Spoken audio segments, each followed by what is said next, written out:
Monsieur le directeur général du ministère de la Culture et de la Communication, Monsieur le directeur général de l'ENARTS, Monsieur le directeur général de la Télévision nationale d'Haïti, Monsieur le directeur général de la Radio nationale d'Haïti, Monsieur le directeur général des presses nationales d'Haïti, Monsieur le directeur général du ministère de la Communication, Monsieur le directeur général de la Radio-Télévision Caraïbe, Monsieur le représentant du DG de l'unité de lutte contre la corruption, Monsieur l'ancien DG de la Direction nationale du livre, chers collègues de la presse écrite, parlée, télévisée et numérique, Monsieur le responsable de l'annexe de la Bibliothèque nationale à l'Arcaïen, Mesdames et Messieurs, membres de cabinet de la ministre de la Culture,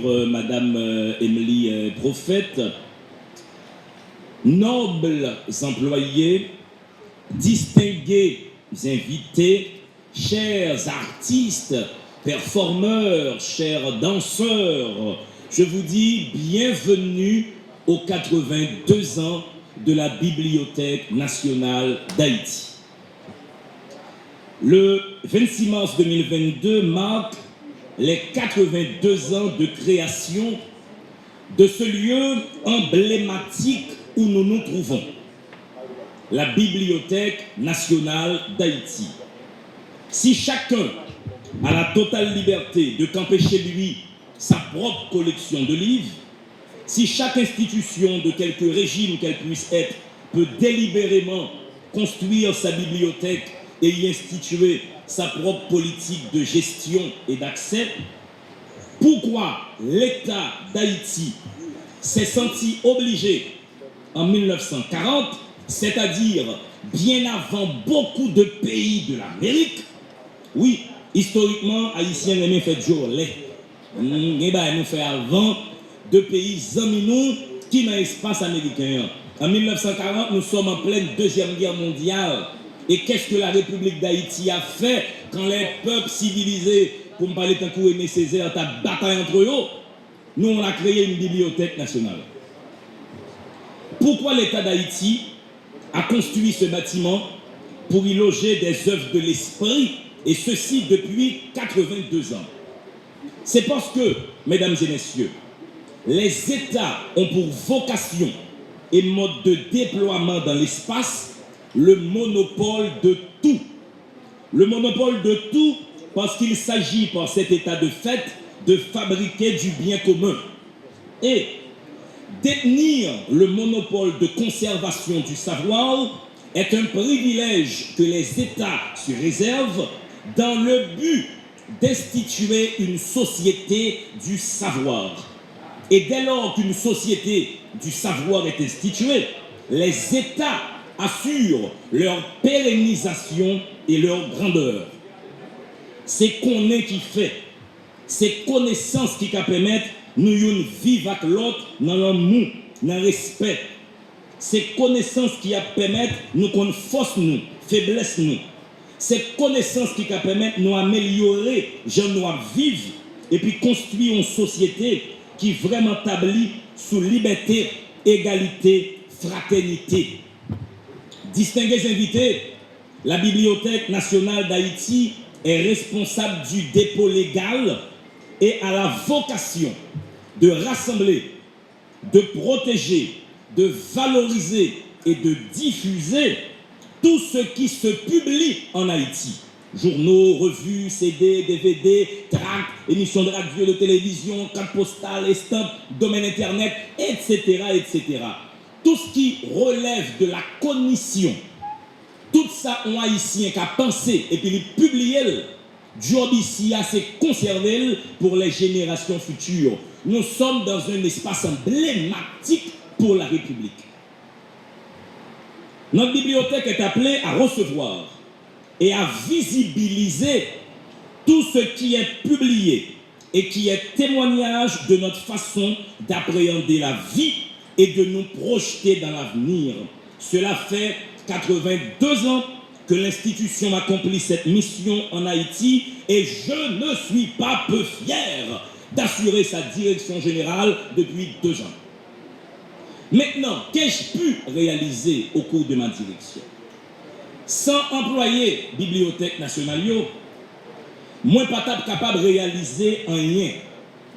Je dis solennellement, publiquement, moi je voulais remercier chaque grand employé institution qui a bataille chaque jour qui joue pour bibliothèque là, toujours by République la service. Bon ici là, chaque employé c'est un armée qui a bombardé le pays à connaissance, à l'amour. Et c'est ça nos besoins pour nous continuer à le pays et améliorer les conditions nous. C'est connaissance à l'amour, employé bon ici la gagné qui fait établissement toujours été debout. Mesdames et messieurs, je vous demande d'applaudir chaleureusement les employés de la Bibliothèque nationale d'Haïti.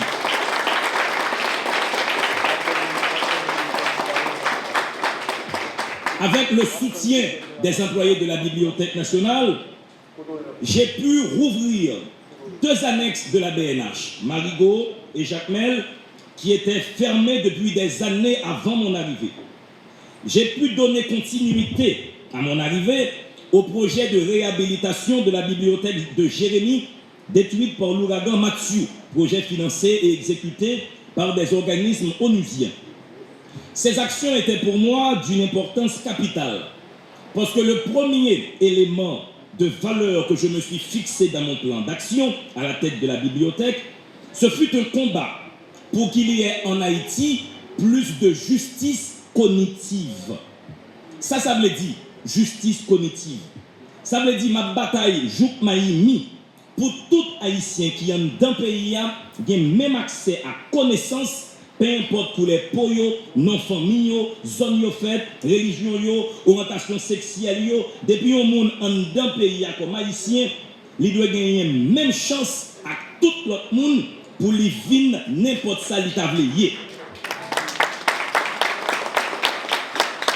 Et une mission en bibliothèque nationale, c'est bailler tout le monde même opportunité, même capacité pour garder l'avenir dans le jeu.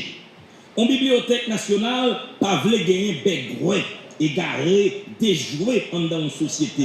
En bibliothèque nationale, vle tout le monde dans la société prend valet, dans frotter avec livres, avec diverses autres sources connaissances pour tout le monde capable d'utiliser le pays avec ça yo gagner comme capacité dans le niveau payo.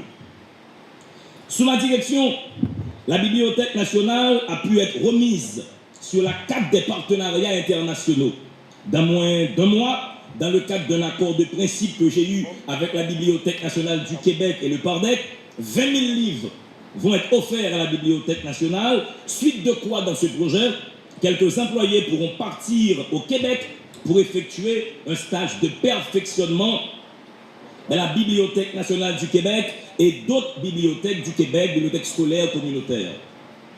Sous ma direction, les cadres de la Bibliothèque nationale ont pu participer activement à l'érection de nouvelles bibliothèques dans le pays en formant gratuitement les employés préposés à leur gestion et à leur animation.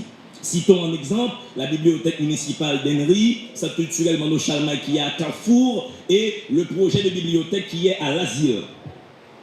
Sous ma direction, dans un projet commun avec le ministère des Droits humains en Haïti, des cadres de la BNH, et ça fait me dire, nous ici, c'est des soldats, ils sont compétents, des cadres de la BNH ont pu se rendre au pénitencier national pour animer des séances de formation pour des détenus à la suite de ces ateliers de lecture, d'écriture, de prise de connaissance de l'œuvre de Jean Price-Mars, un ouvrage écrit collectivement par les prisonniers a été publié et j'ai eu l'honneur de signer la préface de ce livre qui est disponible à la Bibliothèque nationale. Sous ma direction, on a pu remettre en marche l'atelier de numérisation de livres rares de l'institution. Très prochainement, nous vous promettons de reprendre cette initiative si louable. Il y a aussi, dans cette logique, une ébauche du site internet de la Bibliothèque nationale qui est en ligne, bnhaiti.org. Le site est toujours en construction depuis plusieurs mois parce qu'il doit refléter le plus fidèlement que possible le respect que nous avons en tant que nation pour la connaissance. Oui, j'ai un grand défaut, je suis un perfectionniste. J'ai également pu obtenir, dans cet ordre de réalisation, j'ai pu obtenir plusieurs ordinateurs de Taïwan parce que les employés d'ici fonctionnaient avec des ordinateurs qui datent carrément du paléolithique. Donc il fallait absolument dire un petit mot et donner un petit coup de modernité. On a commencé, petit à petit, on va renouveler tout le stock informatique de l'institution. Merci à Taïwan qui a compris ma volonté et qui m'a accompagné en ce sens.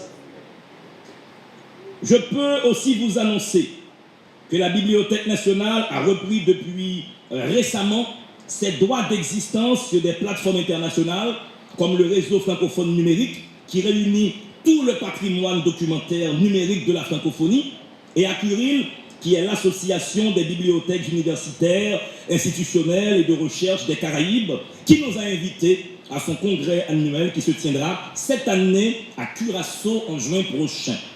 C'est par mon insistance, par mon travail, qu'on a pu ressusciter ces partenariats internationaux. Sous ma direction, mesdames et messieurs, une quantité remarquable de conférences ont pu être tenues ici, dans nos locaux, autour de divers thèmes, dont le vaudou. Je salue la mémoire de Mambo Evoni, qui était venu ici prononcer une conférence.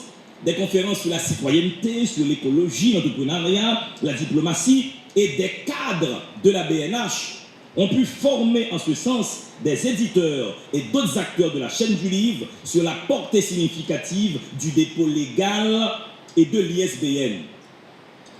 Sous ma direction, et ceci, vous pouvez rire un petit peu, depuis moins d'une semaine, la Bibliothèque nationale dispose d'une génératrice 100 kW, triphasée, flambant neuf. Et permettez ici que je remercie, au nom de la République, la ministre de la Culture et de la Communication, ancienne DG de la BNH, Madame Emily Prophète-Milsé, quelle écrivaine succulente. Il faut absolument lire son dernier livre, Les Villages de Dieu. J'ai fait une émission avec elle. Elle était débordante d'intelligence. C'est cette ministre qui nous a permis d'acquérir cette source d'énergie alternative pour la Bibliothèque nationale d'Haïti. On applaudit la ministre de la Culture. Merci beaucoup. Sous ma direction, mesdames et messieurs, les instances concernées de la mairie et de la police ont pu comprendre la nécessité d'œuvrer pour assainir la rue du Centre, cette rue du savoir. Il est vrai que le centre-ville de Port-au-Prince n'a pas encore repris, pour le dire en bon français, son capital d'attractivité. Mais toutes les institutions de la zone en souffrent, dont la BNH, mais laissez-moi vous dire quelque chose, l'État rétait l'État. L'État rétait l'État. Quand il faut assainir, l'État dispose, mesdames et messieurs, du monopole de la violence légitime. Quel oxymore, hein?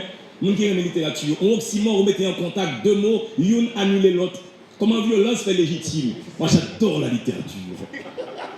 À l'heure d'aujourd'hui, mesdames et messieurs, je suis en mesure de vous annoncer que je travaille activement avec la délégation haïtienne à l'UNESCO et la Bibliothèque nationale de France sur le projet de reconstruction de la Bibliothèque nationale d'Haïti. Les discussions évoluent furieusement dans le bon sens.